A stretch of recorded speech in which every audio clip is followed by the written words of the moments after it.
The goal is to get comfortable with what the heck is this. Somebody defined this a few hundred years ago by a French guy, Fourier. Okay, and then he said that you have the following. You have the following what? You have an input. You give me an input f. F is a real number to real number. So basically means what? You have a x-axis. This is real number, and then you have a y-axis, and you plot some stuff. Okay, this is f. Okay, and now we talk about audio or signal. So we don't write x. Usually write x, y. Right? Now we just write t and then ft. Okay, so you have something like this. You consider everything real number. Okay, and it's time. And then we float this guy into this thing. You do an integration from negative infinity to positive infinity. That means what? All the negative time to all the positive time. That means you consider all the possible time. Okay, here's a important thing. This is mathematics. In computer, you can't do that. So we will do some special operation later. And then you multiply this ft by this ei omega t. So what is that? So this ei omega t, I is a square root -1. It's complex number, imaginary unit. This omega is just a lazy notation. Usually it's 2 pi f. F is the frequency. That means how many repetitions in 1 second. So if f is 10, that means you do something repeat 10 times in 1 second. Multiplying to 2 pi means that you do this in a circle. Okay. Okay, then what's t? T is the time. So basically you multiply ft by e negative I omega t. You do this, and then this is a function. You integrate on t from negative infinity to positive infinity. So this is what? This is something you plug in what? Real number thing, because f is real number. Multiply something with a complex number, then of course you will get something complex number. But anyway, we don't care. And then this is a frequency. So you get something, output I call it f omega. There's another reason why we don't write ff. Frequency start with f, time start with t. So this is like spelling. Why we don't write this f? Because we already call this guy f. So that's why we use omega. Of course, you can say this is a function of frequency, but then this f contradicts with this f, so it's confusing. So we write omega. Okay? And then here's the thing. This is a setup. Okay? We cannot do this in a computer. Computer cannot do this. Okay? If we do this in a computer, that means we have to run infinite number of time. No. So we will say we force ourselves within a time frame starting from t0 ending with t1. That means t0 is something larger than negative infinity, t1 is something smaller than infinity. These have a technical term called compact support. What does it mean? It means compact means something like this. You have an interval that is closer. Actually, it means closer and bounded by this technical name. Support means outside this range, everything here is 0. So basically, it means you have this range. Now we only consider a finite range. This is just a fancy name explaining this. And another word is called window. And what does it mean? We just define something that as simple as this. Nothing outside this range, inside is always 1. Then if we multiply this w with our f, then this guy multiplied with this guy give us this guy. Basically means what? This is, let's say, okay, I don't know, maybe 1, this is maybe 7. Then that means what? We keep everything 1 to 7. Then we get this. So we no longer need to integrate from negative infinity to positive infinity, because we just now integrate from t0 to t1. Okay? So this is the first thing. The second thing is, even though we truncate this from t0 to t1, this also means what? There are infinitely many time between t0 and t1, because you can say, let's say t0 is first second, t1 is 7 seconds. So that means we are now doing integration from first second to 7 second, some stuff dt, right? Then you have to consider, 1.1, 1.11, 1.111. You have infinitely many number between 1 and 7. So we cannot do that. So there are infinitely many real number in 1 and 7. So we will do this. So what is it? Very simple. Let's say this is 6 seconds or 7 seconds or whatever second. So I have a t0. For simplicity, this is for simplicity. Always define this as time 0. I mean, no point saying this is first, right? Or why not this? Then just say everything t0 is 0. Then what? We have a time interval t0 and t1. So what I'm going to do? So let's say this is the time axis. This is my time 0. Okay? This is my t0. This is my t1. Easy. I just take this point, this point, this point, this point, this point, this point, this point, this point, this point, this point. So 1, 2, 3, 4, 5, 6, 7, 8, 9, 10, 11. So I have 11 interval. Okay? Or 12 point. Okay? So what I'm going to do, each of this is what? Is a delta t. Each of this is a delta t. Okay? Each of this is a delta time. Okay? So I discretize the time into this. The first time is the t0. If I use 0 second, that means this is 0 second. The second time will be the first time plus 1 delta t. If I use t0 as 0, then this is 1 over n. And then so on until n minus 1 divided by n. Here's another thing, because 0 to n minus 1 have exactly n of them. Okay? So n means we do an n point discretization. And then we just take this point. Because if we are talking about real number, we have to have all the point on this line, which is infinite number of them. Computer cannot store infinite number of number. So impossible. So we have to discretize it. So this is the definition. I have function ft, right? Now I define fn to be the starting time plus n of the delta t. And here the delta t is just 1 over n. Okay? So this is my definition. I define the nth point is just this. Okay? So in this case, this guy now become this guy. Because I just take these dots That means I do not see this. I do not see this. I only see these hard dots. The vertical line, I don't see. I just draw the vertical line so that you can see the shape. It looks like this. So what you see is just a bunch of dots. And this is exactly what computer see.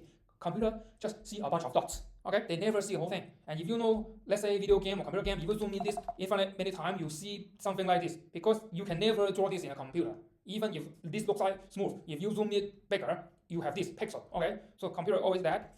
So that means we now, the first thing is we ignore everything between T0, outside T0 and T1. The second thing is within T0 and T1, and we chop them to have a final number of endpoint.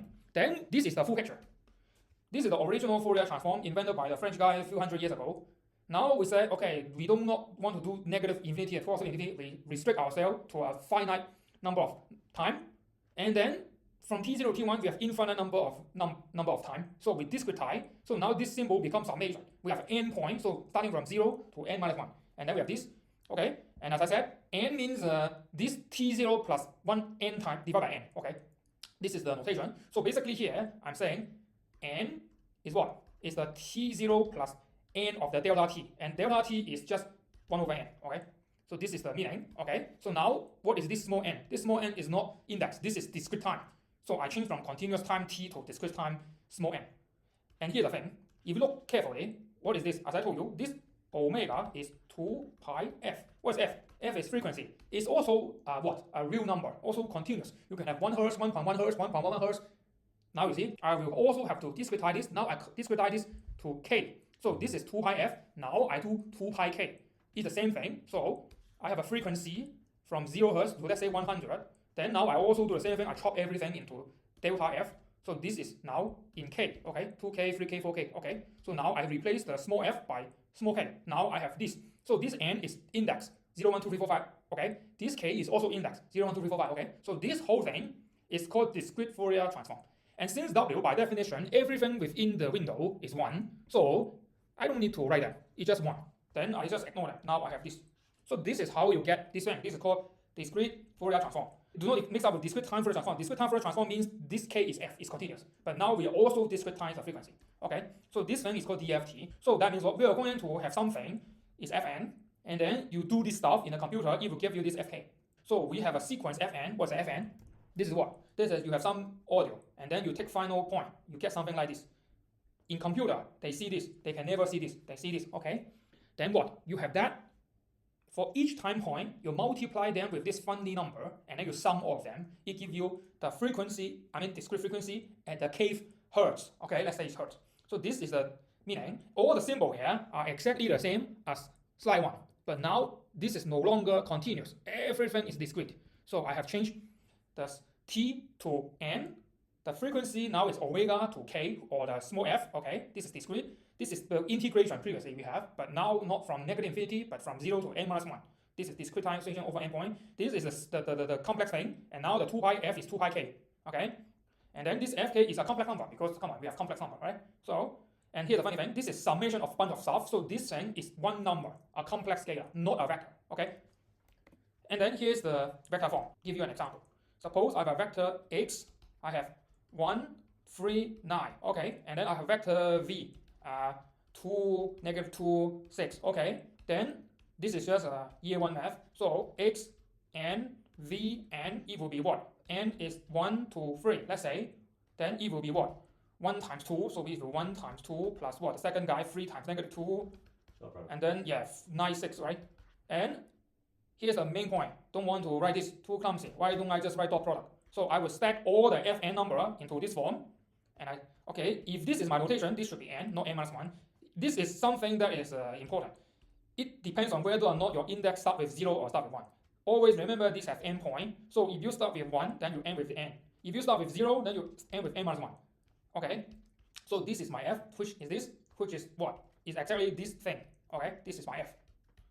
And then what? You create a e, which looks like this, and then you just do dot product. So therefore, this complicated expression basically is just dot product. Dot product of what? On function of k. What is k? K is frequency in this sense. So this tells you what?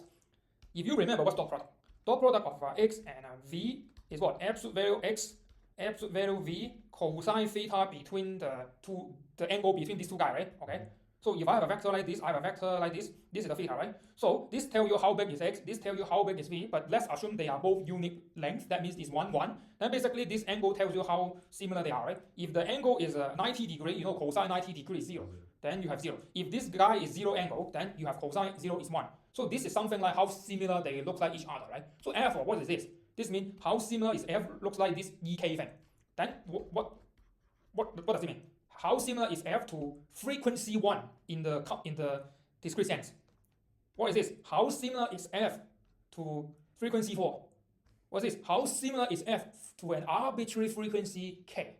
So if you think about it, if you remember, if my f is just sine 1 hertz, okay, 1 hertz, this is 1 hertz, then of course, you know, E is a bunch of complex things, which basically is just a bunch of sine cosine thing, right? If you remember, E is some sine cosine thing. Then if I take inner product of this F with this E, of course, only the part with the same frequency, they do inner product and then you do the integration, give you non-zero. Other guys all become 0. This is what you remember, right? Sine f1t and then sine f2t dt. If f1 and f2 are not the same, this integration is 0, okay? So that means this is something like selection or filter. It's like, if I multiply this guy inner product with this, all the frequencies that do not relate to f will die. Only the part is left will remain. So this number actually tells me how much frequency exists in this small f. And k is free. I can choose any k, right? So this is now the interesting thing. So that means I have an input, is something like this, and then you use your phone, you will get what? You will get something like this, okay? And then what? I'm going to do the inner product with the ek thing, then I will get what? How many frequency exists in my ft or my fn. So I will going to do dot this guy with E0. It gives me how many stuff in this signal are 0 hertz. This guy fluctuates, never stays still, so of course there's no 0 hertz. Okay, let's say this guy is 1 hertz, then in the 1 hertz there will be something here. There's nothing on 2 hertz, so in the 2 hertz, K2 is 0. There's nothing on 3 hertz, so in frequency 3 is 0. So I will get something that looks like this. So it's like I have a spectrum. It tells me this guy most likely is 1 hertz sine cosine. And then this is a simple case, but what happens if I have something that looks like this? Okay, then you see this thing more or less looks like some macro structure which is slow frequency, so somehow looks like this, okay? Macro structure, so this thing looks like this thing, and this thing looks like this thing. Then let's say this is 4 hertz, and I also have some micro structure which is like this, so it's like this thing plus a bunch of small thing, okay?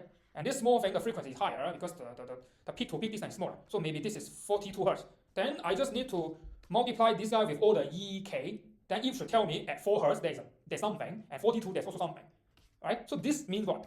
Doing this funny operation is like using a microscope to tell, okay, what are the frequencies inside f? So this is exactly the meaning of discrete Fourier transform. So what I'm going to do, I'm going to do this.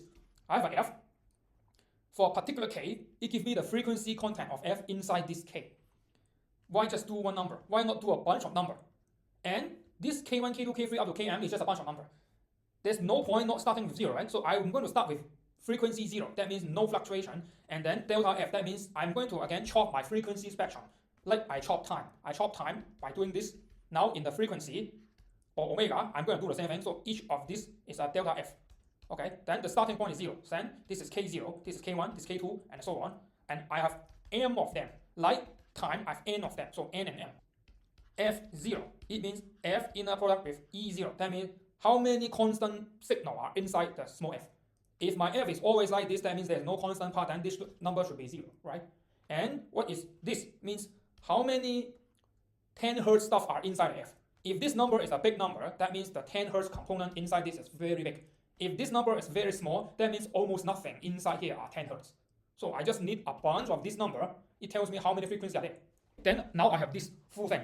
I have a f, small f. Small f is basically my dot, okay? So this is my small f, okay? So this is time. What's my big F? Big F will be something similar, but now this is K. So this is my time domain thing because it's time. This is my frequency domain thing. So basically this W converts something from time to something in frequency, okay? And this W looks like this. And how do you get this W? It's basically you inner product with this E for all the possible K, then you have a bunch of E thing, okay? And these are all the number here. And this give you so this thing have a name called spectrum. Okay, so this is called time series. So basically, what? Notice that this is E cosine. That means this is the time representation of one thing. This is the equivalent representation of my stuff, but in another world, the frequency world or complex number world. This is time. Everything is real number. This is not frequency, but we have complex number. But they are the same thing. So that means what? We have some stuff. We look at it from different perspective. Okay? But they are the same stuff. And why we do that? Because something very difficult to do here may be very easy to do here. At the same time, something very difficult to do here may be easy to do here. So this is the thing. So this is a summary. You have an audio. So of course, you have a source. Okay? Let's say a piano or somebody sing. We don't care what are the source. I assume you have an audio. You have a phone or recorder, microphone, and then we know the duration. That means no point to talk about this. Always say this is time 0 and then this is the ending time. So we have a length t audio. And then you are going to turn this audio into a vector f. This vector f is basically this, okay? Okay, this vector f is basically this, okay? And here's the thing. You know the sampling frequency. This guy, okay, let's say I have a thing. This time gap, these are all the time gap, okay? This delta t. This is basically the time gap between all the points. This is time, right? You know time and frequency are inverse of each other. So frequency is just 1 over t, or delta t is 1 over f. It's the same, okay? So this frequency, based on this delta t, what's that? It's called sampling frequency. So that means what? Suppose this is 1 second. If 1 second you have 100 points, that means you repeatedly sample this thing 100 times, okay? That means this is 1 second, and if you have 100 points, that means you have the gap will be this, right? And because they are inverse of each other, so fs is this, okay? And then here's some industrial standard. I don't know what's the newest one, but maybe MP3, MP4 is 42k hertz. So that means in 1 second, this is 1 second, there will be this number of points in 1 second. And you know sampling frequency, you know the t, you know the n, right? Because you know how many points in 1 second. Now you have 7 seconds, then you know how many points in total. So this is some standard number. Now let's talk about this. Now you need to analyze the audio. Then you need to first set out your frequency range. Because frequency, starting from 0, you can again go to infinity. But we know human cannot hear stuff after a certain range, so you can chop off here, f. So then what? Again, this is all the real number. We don't do that. We always just do this. So you chop up here with m boxes. So you have m boxes from 0 to this number. What is the delta f here? Delta f is the frequency resolution. So that means this is my frequency line, okay? This is 0 hertz, okay? Then I need to decide what is this. That means I cannot differentiate 0.5 hertz and 0.7 hertz. I can only differentiate integer hertz. Let's say, in other words, my frequency resolution is integer hertz. This hertz and this hertz I cannot tell in the computer. This is what we need to specify, okay? Then you chop it into m boxes. Again, these two numbers are dependent on each other, right? Suppose I do MP4, so this is 42k. So you are doing an m point discretization of a range from 0 to 42,000. So you divide this into big M, number of boxes. Then of course you know what is this gap. This gap is 42,000 divided by M, right? If you do that, okay? So these two numbers, M and the frequency range, they depend on each other, okay? So you need to know these two numbers. Why you need to know this? Because if you know this, now you can plug in all the numbers here. You know the N, you know the biggest possible K, then now you can do everything. Because why? You know I, right? I is just square root negative 1. You know 2 pi, right? 2 pi is just number. Then you can plug in all this number and make this W matrix. That means you can fill in all the boxes here. Once you fill in all the boxes here, you have your F. You just do a matrix vector multiplication, you get your F. Done.